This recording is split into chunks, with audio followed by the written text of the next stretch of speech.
Now, when you're a TI, perhaps you're driving out of your town to find a place where you can bike, maybe swim, fish, and some TIs may find themselves being confronted by like a sheriff association member, a civic group, a neighborhood watch group, a defense contractor, a disabled veterans group, a neighborhood watch group.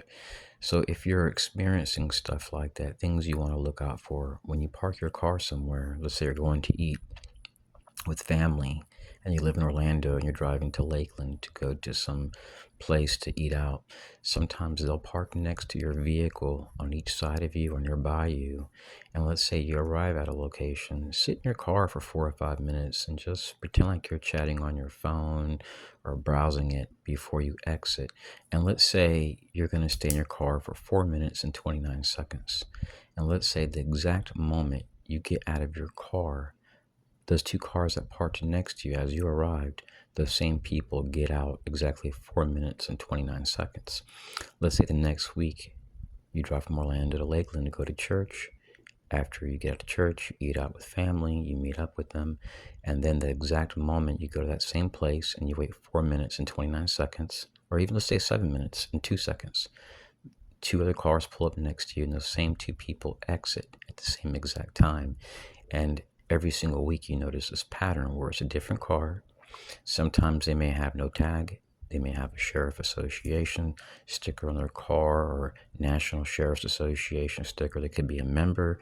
There could be a sheriff from a different county. They could come from any county within a 100-mile radius or even further. So it's easy to see how when somebody leaves their county and drives far away, how they can be targeted because there's so many stakeholders. These people can reach out to emergency management contractors, InfraGard, a woman-owned business. There are literally thousands of possibilities. Now, I mentioned in a prior video that when I lived in Austin, Texas, I dealt with a guy that was tied to a threat liaison team. They had over 1,000 members, not including other stakeholders. And the guy said, how how many people you think are doing this? And he says, it must be 7 to 10,000 just in Austin, Texas. And all they do is drive around all day long. Sometimes they're interagency partners in different agencies which have their own fleets. Also, a lot of agents, sometimes they move and they get a house in the outskirts of a city. So if they have friends and ties to contractors and civic groups, Freemasons, it can make it where you can be targeted elsewhere. Our enemies utilize veterans because veterans are typically loyal to the government. And interagency partners sometimes have select members which know about these activities based on neutralization. They know that the target isn't a threat. They know that the target, and perhaps even their kids and family members, are being targeted and harassed. So what the enemy does is, fellow TIs, they harass the target sometimes at schools. They'll label the target a terror threat.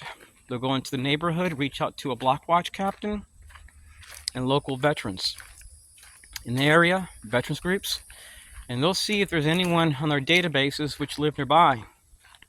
They'll go to small business vendors, which are typically disadvantaged military business owners. And then before you know it, you may even have out-of-town sheriffs, volunteers in police service, elderly people, Freemasons, Lions Club, select members of different groups coming your way. One of the strategies the enemy likes to utilize is to utilize fleets of vehicles and people which have certain color cars. They may come in a caravan or a fleet of white cars. They may come in white and silver cars or all black cars. They may fill up an entire restaurant with all black cars. And then you could find yourself being harassed. These high-risk operations, fellow TIs, may occur not like 400 or 500 times, thousands upon thousands of times throughout your life, state by state. And I can prove in a court of law, it even occurs in our schools. Hello, TIs. Now, right now, I'm on a biking trail not too far from my residence. and up ahead is the front entrance of a residential area. And I was mobbed there one time by a group of people, and one of the guys asked me, he says, "What are you doing here?" I said, "I'm walking with my bike. I'm taking a break from biking, and I live right next door to this residential area." So I never seen him again, and he didn't bother me, but he came with a group of people. So once I passed that sign, that residential area over there, about another 200 yards is my residential area where I live at the very front of it. So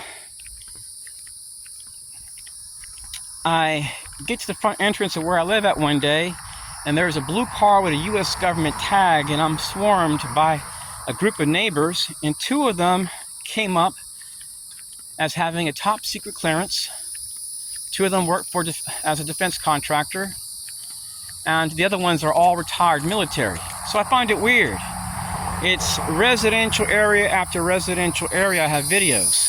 And what's really stayed in my head is the time where I was at a place over here. I was walking back home, and this guy released his dog from a chain and says, "Get him, boy, get him."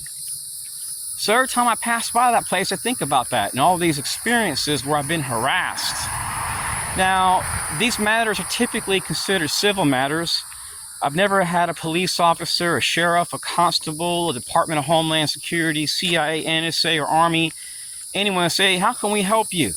How can we stop this?" You'll never experience that. So what I have experienced, though, is false reports, slander, psychological operations. I have videos where it shows groups of people and their VINs coming up with names, and the names show people that are stationed on bases and living in proximity to U.S. bases. And it shows this pattern going on for half my life. My targeting started in 1996. What these people try to do, fellow TIs, is try to get a community riled up, and they say things which would infuriate people. They'll slander you in ways that you can't imagine. And these are people that can pinpoint your exact location through your cell phone. There were times where I walked by here and multiple cars would honk horns. These are people, fellow TIs, that want conflict. They may come across as being professional and wear professional attire, but I'm telling you, TIs, these are people that they thrive off of conflict and violence. They're sadistic, some of them, and some of them openly support torture.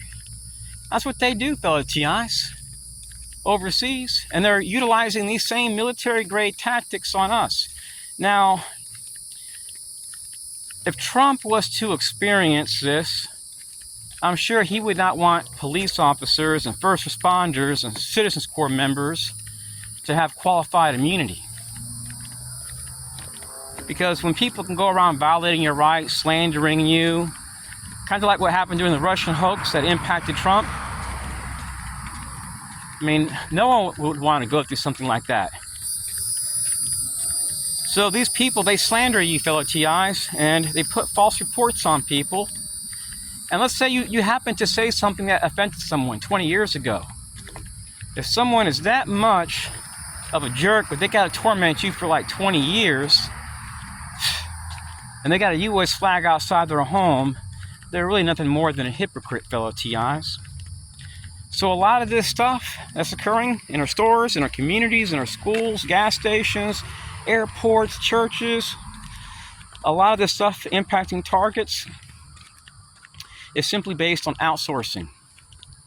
I have files, stacks of them, which show psychologists, psychiatrists, medical staff, entire buildings, groups, contractors in this, and where they try to single out people which are being targeted or being harassed, or maybe they're being accused of something. And what they're doing is, fellow TIs, if you have a grievance, instead of investigating and solving the problem, they try to treat you as a grievance-based threat or a legal threat if you have knowledge of these activities. So if you know the truth, they'll try to label you a grievance-based threat. If you have proof of these activities, they'll say you're a legal threat. and then they slander you and target you, so that way they're hoping that you will react. So essentially, this is one big psychological operation done on a micro scale, impacting select targets across the U.S., brought to you by your interagency partners. Now, before I go to sleep, I want to share something with you guys.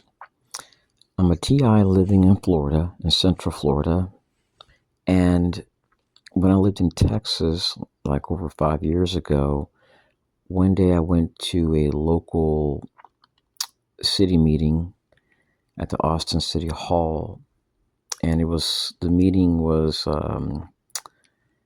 at the Austin, Texas Human Rights Commission room at the City Hall, and I was told, I emailed the people, and they told me they'd give me 2 minutes, that all constituents could speak for 2 minutes. So when I lived in Texas, I dealt with a group called Citizens Corps, which was ran by a regional council and tied to also a local municipal league. I think it was called like the Texas Intergovernmental League.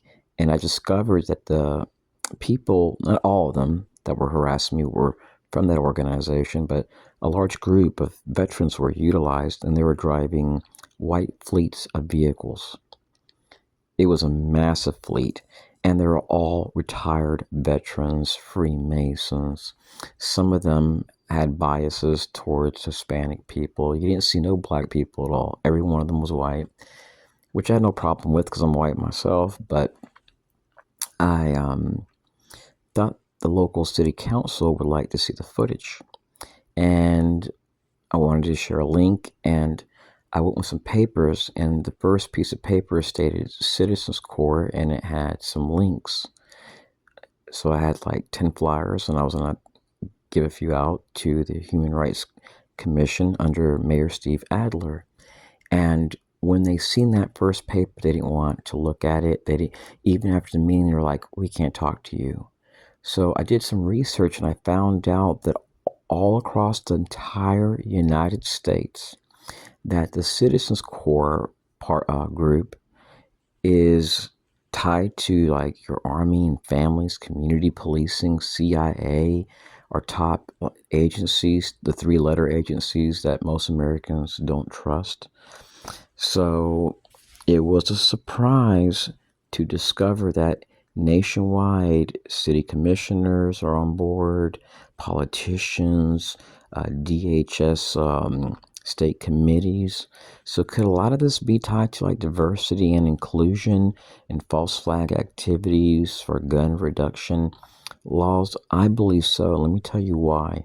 When I was at this meeting, the whole entire meeting was about how a man should be able to shower in a woman's gym and use a woman's bathroom. It was crazy. So anyways, stay strong, stay prayed up. God bless. Peace.